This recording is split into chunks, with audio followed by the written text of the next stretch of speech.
Organic chemistry में एक बहुत फंडामेंटल टॉपिक है फिशन इन कोवलेंट बॉन्ड। मतलब कि जब कोवलेंट बॉन्ड ब्रेक होता है तो क्या होता है। देखिए, अभी तक आपने केमिकल बॉन्डिंग तो पढ़ ही लिया होगा, और नहीं पढ़ा तो पढ़ लेना चाहिए था, ठीक है। तो पर जरूरी है। तो केमिकल बॉन्डिंग में आपने ये सीखा होगा कि भाई कोवलेंट बॉन्ड बनाते कैसे हैं, ओवरलैपिंग करते हैं ऑर्बिटल्स के बीच में, वो इलेक्ट्रॉन को शेयर करते हैं, ये सारी कहानियाँ आप पढ़ चुके हैं। आज हम पढ़ने वाले हैं कि बॉन्ड तोड़ना कैसे है। अब इसमें बड़ी बात क्या है? देखो, बड़ी बात तो कुछ नहीं है, बट ये है कि बच्चे ने से रट लेते हैं और इसके अंदर की बात नहीं समझते। तो मैं आपको ना एक बहुत सिंपल से एग्जांपल से बताऊंगी कि दो टाइप की फिशन होती हैं, होमोलिटिक और हेट्रोलिटिक, और एग्जाम्पल से मैं आपको बहुत आसानी से समझाऊंगी कि एक्चुअली है क्या। तो चलिए फिर स्टार्ट करते हैं। देखो, एक ना इमेजिन करो एक सिचुएशन, ओके। मान लो कि आपके पास मान लीजिए कि आप हैं ए और आपका फ्रेंड है बी। आपके फ्रेंड का नाम ए है और आपका नाम बी है, होता है लोगों का नाम, नॉट अ बिग डील। अब क्योंकि आप एक सिंपल सी बात समझिए कि किसी भी एक नॉर्मल बॉन्ड में दो इलेक्ट्रॉन्स होते हैं, किसी भी एक नॉर्मल एक बॉन्ड में दो इलेक्ट्रॉन इन्वॉल्व होते हैं, ओके। नाउ तो मान लीजिए कि ए और बी, आप और आपका फ्रेंड है, और मान लेते हैं कि आपने और आपके फ्रेंड ने मिलकर एक बिजनेस खोला जिसमें 50-50 की पार्टनरशिप करी है। मतलब आपने 50 रुपये मिलाए हैं और आपके फ्रेंड ने भी 50 रुपये मिलाए हैं। मान लेते हैं 100 रुपये का बिजनेस खोल दिया कोई, मे बी, ठीक है। तो आपने 50 रुपये मिलाए और आपके फ्रेंड ने भी 50 रुपये मिलाए, तो मिलकर दोनों ने 100 रुपये मिलाए, तो ये रहे आपके 100 रुपीज़। अब मान लेते हैं कि कुछ टाइम बाद आपको लगता है कि नहीं नहीं, मुझे नहीं करनी पार्टनरशिप, और आपको तोड़ना है, आपको पार्टनरशिप या बिजनेस तोड़ना है। तो जब बिजनेस टूटेगा तो ये 100 रुपये किसको मिलेंगे?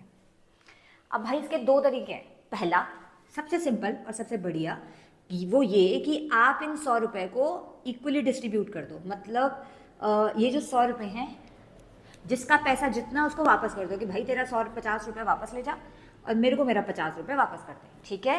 तो इस केस में जब बिजनेस टूटा तो ए को उसका 50 रुपये वापस मिल गया और बी को उसका 50 रुपये वापस मिल गया, ठीक है। बराबर बराबर आपने पैसा बांट दिया। मान लेते हैं कि इनको ना इसमें कोई लाभ हुआ था ना कोई हानि हुई थी, मतलब इन्होंने प्रॉफिट भी नहीं किया, लॉस भी नहीं किया, तो 100 का 100 ही है। तो 50 रुपये आपको और आपके 50 रुपये आपके फ्रेंड को वापस मिल गए।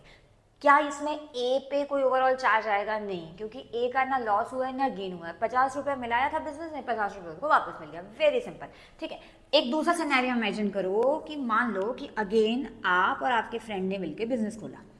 अगेन आपने 50 रुपये मिलाए और आपके फ्रेंड ने 50 रुपये मिलाए, पर देयर इज अ कैच। क्या? देखो, आपका फ्रेंड ना बहुत ज़्यादा लालची है, मतलब बहुत ही ज़्यादा लालची है, ठीक है। तो क्योंकि आपका फ्रेंड बहुत ज़्यादा लालची है, तो लालची होने की वजह से उसका एक टेंडेंसी रहेगी क्या, कि जब ये बिजनेस टूटे, मतलब मान लीजिए कि फिर बिजनेस चला, आपने तोड़ दिया, तो जब ये बिजनेस टूटे तो बिजनेस का सारा पैसा मैं ही हड़प लूँ। तो आपके फ्रेंड ने बिजनेस का सारा पैसा खुद ही हड़प लिया, ठीक है। तो नाउ ऐसा क्यों किया उसने? क्योंकि वो लालची है। तो अब आपको क्या मिला? भाई कुछ भी नहीं मिला, जीरो पे आपके फ्रेंड को क्या मिला? 100 रुपये मिले, ठीक है। देखो, यहाँ पर क्योंकि आपका ओवरऑल लॉस हुआ है, भाई 50 रुपये मिलाए थे वो भी गए, तो आपका लॉस हुआ है तो चार्ज आएगा प्लस, ठीक है।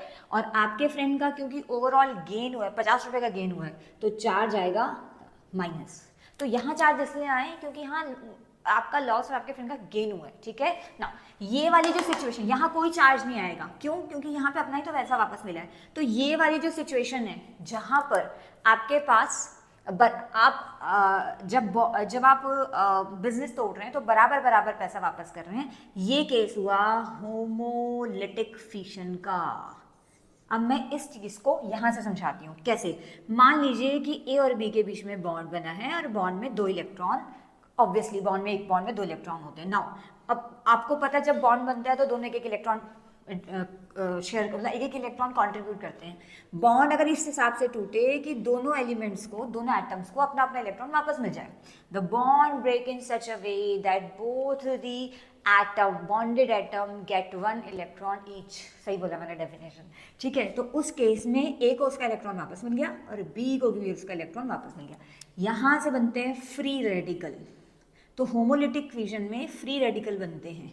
इस तरीके की फिशन होमोलिटिक फिशन कहलाती है, ठीक है। अच्छा, एक और बात जनरली इसमें फ्री रेडिकल बनते हैं, ओके, आयन नहीं बनते जनरली, मतलब फ्री रेडिकल ही बनते हैं जनरली। सनलाइट, LIGHT होता है, सनलाइट, और सनलाइट हो गया जब इलेक्ट्रोलिसिस हो रही हो, या कोई परऑक्साइड हो,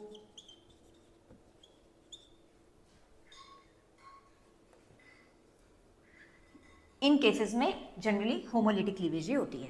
हेट्रोलिटिक क्लीवेज होती है ये वाला केस, कब? जब आपके पास दोनों इलेक्ट्रॉन एक ही बंदा ले जाए, मतलब आपको एक ही को सारा पैसा मिल गया, दूसरा बिना तो मुंह देखता रह गया। तो मान लीजिए ए और बी के बीच में बॉन्ड है और बॉन्ड में दो इलेक्ट्रॉन है हमेशा की तरह, मगर इस बार दोनों इलेक्ट्रॉन आपने बी को ही दे दिए। और बी को क्यों दिए? क्योंकि वो ज़्यादा लालची है। तो लालची नहीं बोलते, अब हम लालची थोड़ी बोलेंगे, हम केमिस्ट्री पढ़ रहे हैं, तो हम बोलेंगे कि बी मोर इलेक्ट्रोनेगेटिव है।